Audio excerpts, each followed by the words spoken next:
Hello and welcome to this tutorial on how to change language in Google Chrome. First, open Google Chrome and go to the home page. In the top right corner, you'll see three dots. Click on them. From the drop-down menu, select Settings. A new window will pop up.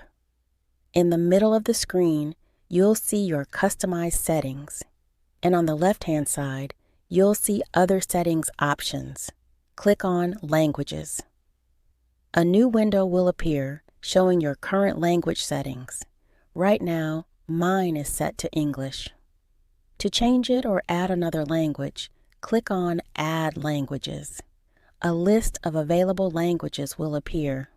For this tutorial, we'll change the Google Chrome language to Arabic.